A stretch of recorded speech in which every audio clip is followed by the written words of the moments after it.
हमने जानबूझकर कुंवर प्रताप को महल से बाहर भेजा है। पर क्यों दाजीराज? अजबदे हमारी फूल की प्रिय सखी है। अगर वो चली गई तो हमारी फूल का फलदान कैसे होगा? अजबदे को यहाँ से भेजने का निर्णय बड़े दादा करे हमारा है।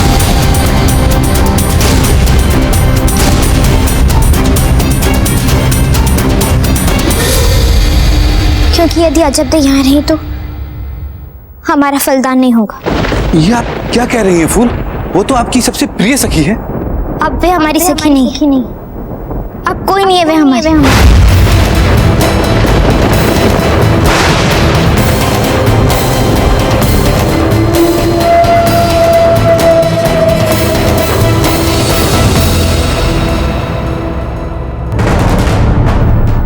अजबदे का सामान बनवाइए।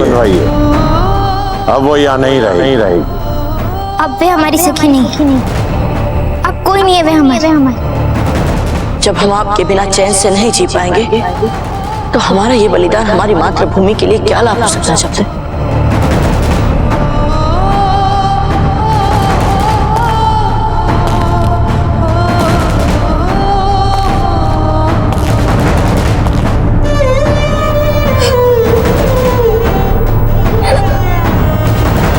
संभालिए अपने आप को जयवंताबाई जी।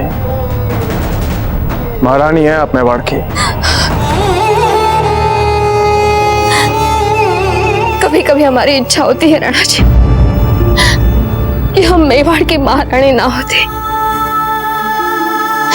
एक साधारण स्त्री होती, एक साधारण माँ होती तो संभवतः अपने पुत्र के लिए वो सब कुछ कर पाती जो एक साधारण माँ अपने संतान की खुशियों के लिए कर पाती है। जयवंताबाई जी, ये समय निजी इच्छाओं और आकांक्षाओं के बारे में सोचने का नहीं है। राजपुताने के बारे में सोचने का है, राष्ट्र के बारे में सोचने का है, मेवाड़ के मान सम्मान के बारे में सोचने का है, उसके सुरक्षित भविष्य के बारे में सोचने का है। और प्रताप, कुंवर प्रताप एक भूल कर चुके हैं। अगर अब हमने अजबदे के प्रति थोड़ा सा भी स्नेह या सहयोग दिखाया तो राव मालदेव के क्रोध को रोक पाना हमारे लिए असंभव हो जाएगा। हमारी एक बात ध्यान से सुनिए जयवंताबाई जी, अब ये बात निजी नहीं रह गई है। संदर्भ बड़े हो गए हैं, बहुत बड़े।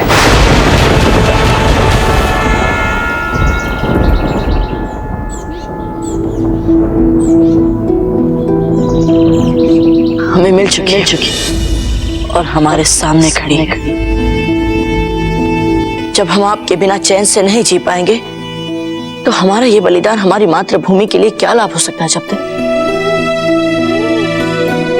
आपको भी देखकर कोई भी ये कह सकता है जब तक कि आपने भी अपने मन का सुख और चैन गवा दिया है।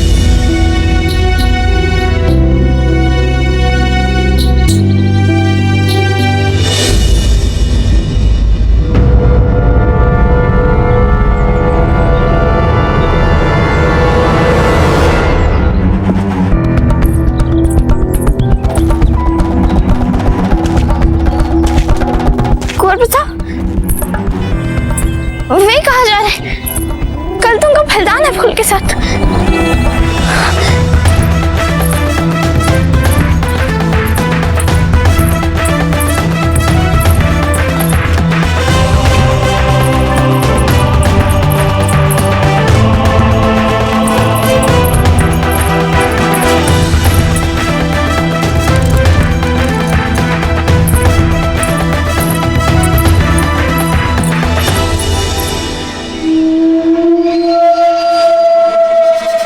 अब तो प्रताप के पीछे भागना छोड़ दीजिए अजबदे।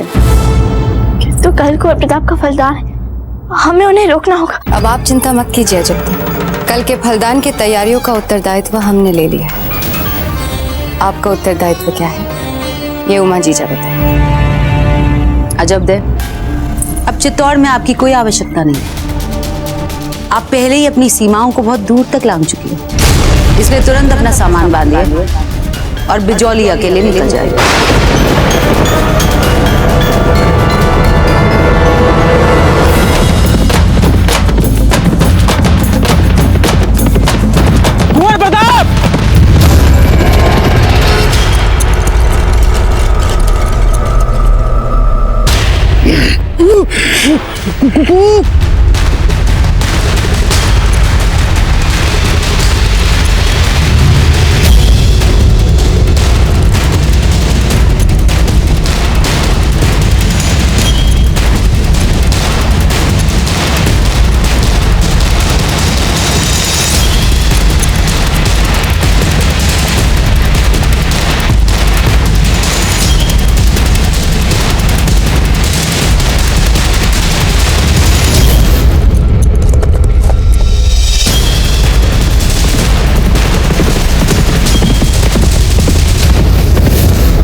तुम्हें देखकर साफ पता चलता है कि तुम अफगान हो।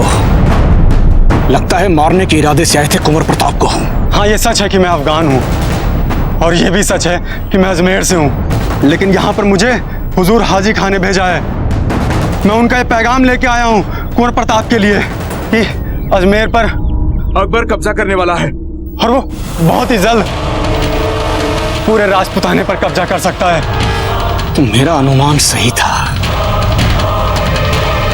अच्छा किया तुमने ये संदेश मुझे दिया। अब मैं जल्द ही तुम्हें इस बंधन से मुक्त करूंगा।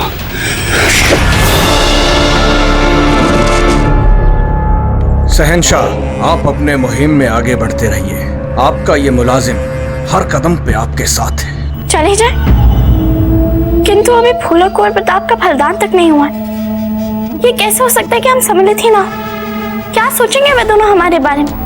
आपको क्यों लगता है कि फूल कंवर ये चाहती है कि आप उनके फलदान में वहां रहे? भले ही सारा संसार हमें गलत समझ ले, किंतु फूल हमें कभी दोषी नहीं मान सकती। हमें पता है कि वह जानती है हमारे मन में ऐसी कोई भी बात नहीं है। बस हमें एक बार फूल से बात कर लेने दीजिए। अजबदे, आप जानती है ना कि हम हमेशा से फूल के हर समय आपके साथ रहकर अपना बहुमूल्य समय गंवाने के विरुद्ध हैं। लेकिन फूल के बड़े दाता ने हमेशा हमें यह कहकर रोक दिया कि फूल को मत रोको, वो एक बहुत ही उच्च कुलीन राजकुमारी। और ये जो अजबदे है ना, ये एक साधारण सामंत पुत्री है जिसकी मित्रता का शौक पूरा होते ही फूल उन्हें छोड़ देंगे। नहीं, फूल के साथ मात्र समय बिताने का शौक नहीं है। उनकी प्रिय सखी थे, है और रहेंगे। जो बातें फूल किसी के साथ साझा नहीं करती, आपके साथ भी नहीं करती, वो बातें केवल वो हमारे साथ साझा करती थी। अजब थे, व्यक्तिगत रूप से हमारे मन में आपके विरुद्ध कुछ नहीं, पर हम तब भी आपको समझा रहे हैं कि यहाँ से जाने का समय हो चुका है। चुपचाप अपने कक्ष में जाइए और तुरंत अपना सामान बांध के निकल जाइए।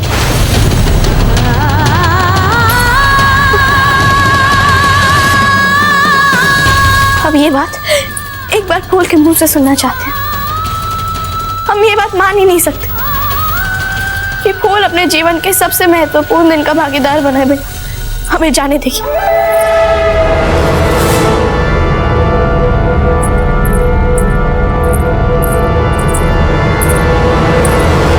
सैनिकों, रोको! घबराइए मत दीदी, हम फूल को बहुत अच्छी तरह से जानते हैं। राजा जी का रक्त बह रहा है उनकी शराब। जब वो किसी चीज को पाने की ठान लेती तो उसे प्राप्त करके ही रहती। वो किसी भी संबंध का हंसते हंसते बलिदान कर सकती है। अब भी समय है राणा जी, अपना निर्णय बदल दीजिए।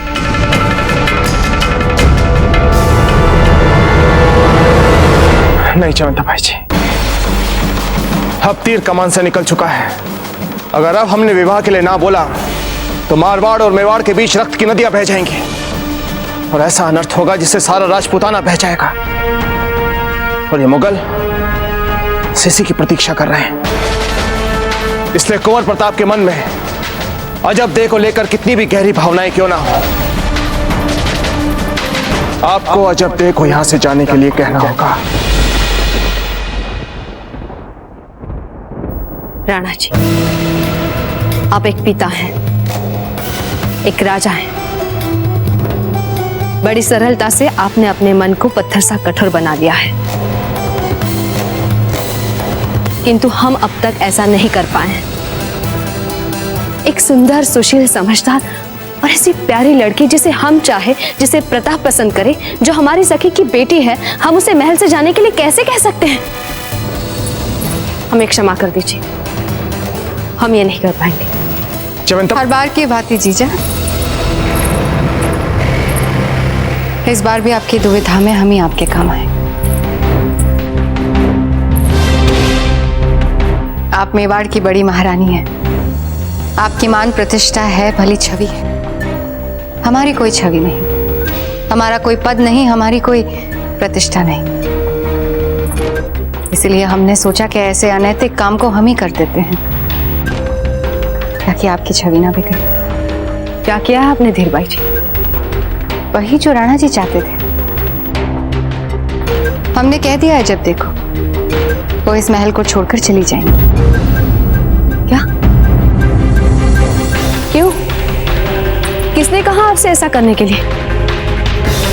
हमें तो भय है आपने अजब देखा अपमान भी किया होगा। अब जीजा उन्हें यहाँ से भेजना सरलता का तो काम था नहीं। अजब देखो यहाँ से भेजने के लिए जो आवश्यक था वो हमने किया। हे भगवान, अनर्थ हो जाएगा। हमें अजब से क्षमा मांगनी होगी, हाथ जोड़कर उन्हें रुकने के लिए कहना होगा। रुक जाइए जयवंताबाई जी। हमें छोड़ दीजिए राणा जी, हमें जाने दीजिए। नहीं जयवंताबाई जी, आज आपको अपने पुत्र की भावनाओं या अपने पति की आज्ञा, दोनों में से किसी एक को चुनना होगा।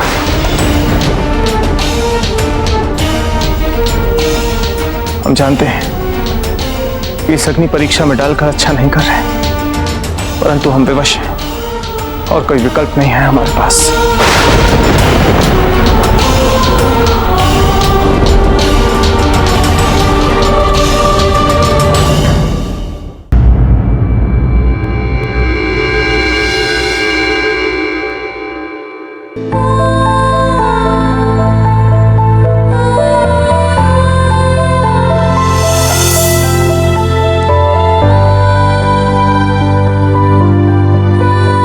हमने इसे आपके लिए बनाया, 2 दिन से बना रहे हैं इसे आपके लिए। आपने इसे हमारे लिए बनाया अपने हाथों से? अजब आप कितनी अच्छी हैं।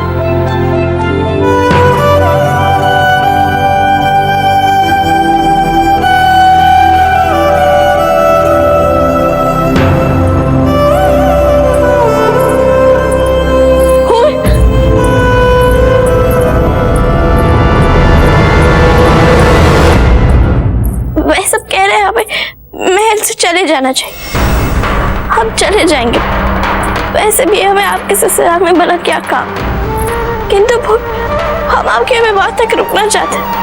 बस कितनी सारी योजनाएं बनाई थी हमने मिलकर। विवाह में आप कौन कौन से वस्त्र पहनेंगे, कौन कौन से गहने पहनेंगे, भोज में कौन कौन से व्यंजन बनेंगे, कौन कौन से अतिथियों को बुलाया जाएगा। कितना काम है, हम फिर कैसे जा सकते हैं? किंतु हमें जाने के लिए कह रहे हैं।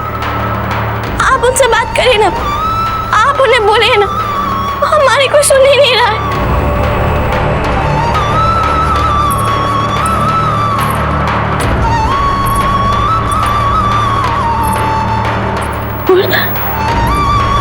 आप चाहती हैं ना हम आपके विवाह तक रुके? बोलिए। नहीं, आप चुप क्यों है?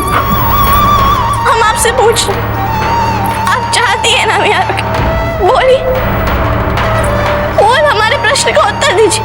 आपको हमारे प्रश्न का उत्तर देना पड़ेगा। उत्तर दीजिए हमारे प्रश्न का। बोल, आप हमारे विवाह या फलदान तक यहाँ रुके, ये हम नहीं चाहते।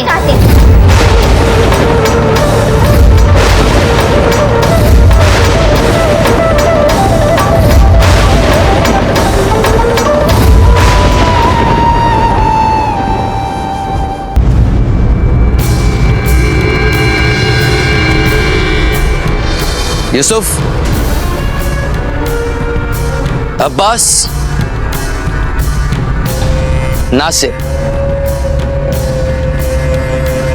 जिस दिन हमने दिल्ली पर कब्जा किया और वहां मुगलिया परचम फहराया, उस दिन से लेकर आज तक आपने बार बार यह साबित किया है कि आप हमारे सबसे कामयाब, सबसे खास और सबसे वफादार सेनापति हैं।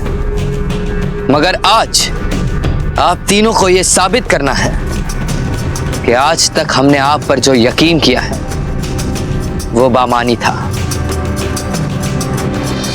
वो किला देख रहे हो, वो अजमेर का किला है।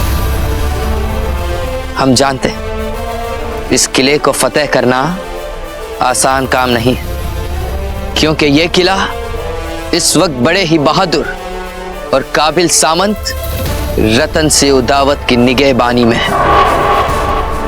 मगर फिर भी आप तीनों को इस किले पर कब्जा करना है, क्योंकि अगर इस किले को फतेह कर लिया तो समझ लीजिए राजपुताने के दरवाजे खुल गए। और हाँ, इस बात का खास ख्याल रहे कि हम बड़ी उम्मीद के साथ आप तीनों को ये अहम काम सौंप रहे हैं। हम जान की बाजी लगा देंगे शहंशाह। हम हर हाल में इस किले पर फतेह करके दिखाएंगे शहंशाह। हम आपको नाउम्मीद नहीं करेंगे शहंशाह। बहुत खूब, शाबाश।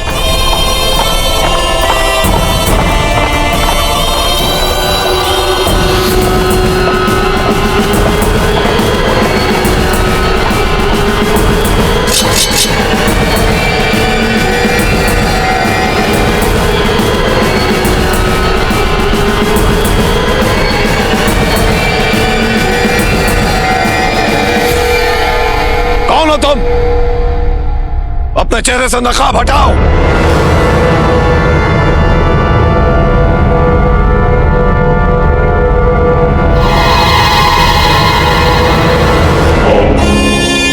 हट जाइए, आने दीजिए इसे।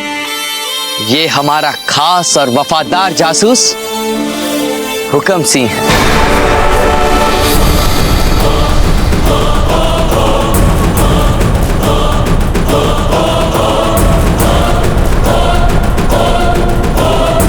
हुजूर, अलवर से सुलेमान आया था प्रताप और उदय सिंह के लिए हाजी खान का पैगाम लेकर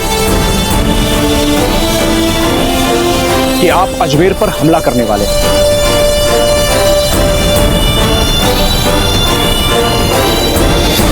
हमने उसे मुंह खोलने से पहले ही मार दिया।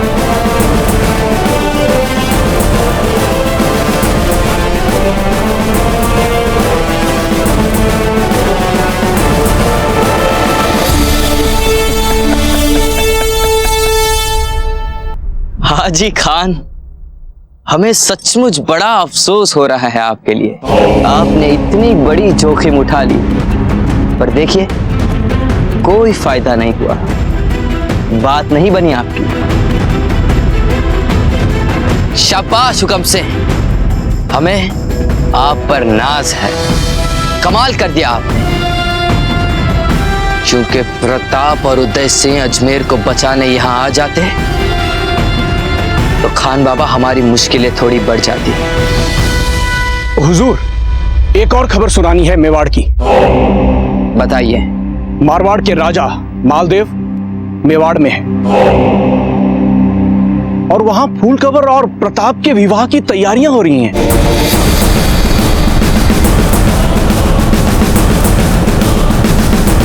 शहंशाह सब्र। अगर प्रताप की शादी हो गई तो मेवाड़ और मारवाड़ के रिश्ते बहुत पक्के हो जाएंगे और यह हमारे लिए अच्छा नहीं होगा। जी हुक्म से इसी वफादारी और होशियारी के साथ तैनात रहो मेवाड़ में। आपको कभी किसी भी चीज की कमी नहीं होगी। हुजूर। जैसे ही हम और खान बाबा वहां पहुंचकर अजमेर के परचम को हटाकर मुगलिया परचम फहरा देंगे आप सबके लिए, ये हमले का इशारा होगा। पर हुजूर, आप उस परचम तक पहुंचेंगे कैसे? हम वहां तक पहुंचेंगे कैसे, ये आप हम पर और हमारे नए दोस्त हाजी खान की काबिलियत पर छोड़ दीजिए।